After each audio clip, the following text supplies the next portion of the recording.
I'll start with the story that brought the evolution to this business. Stephen Farrag came to us when he was an undergrad at the University of Illinois.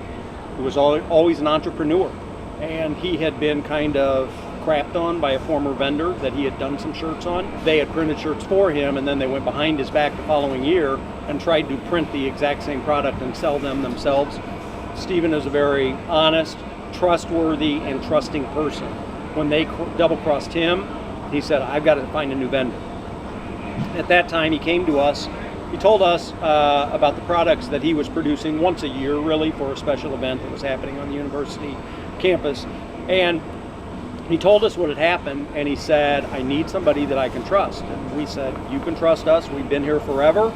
We would never do that. We do a lot of printing for contract printers. We would never go out and try to solicit the business of the same customer that we just printed products for that contract customer. That's just not in our nature.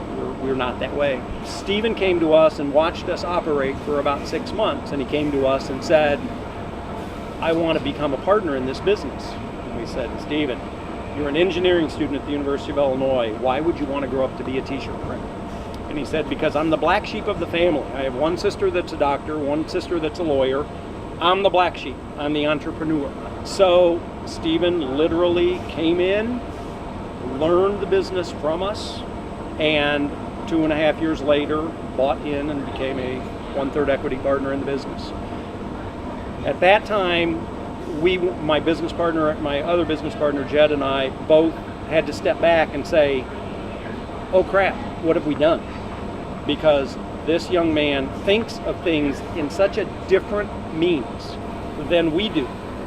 We think customers are gained by going out, taking them to lunch, shaking their hand, building a relationship with them so that every time their company needs shirts, Sure.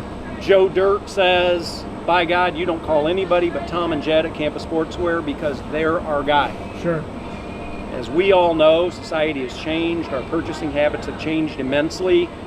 That brings the internet. It is so much easier to attract new business, but I think it's even that more difficult to maintain and build loyalty with those customers, internet-based wise.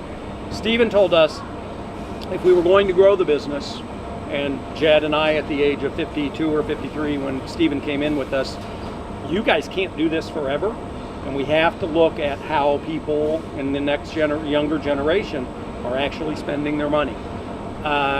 It was a good year before I and Jed both bought into the idea as Stephen started developing his system, and that was teaching people to sell, becoming salespeople, and then sending the projects to us to print.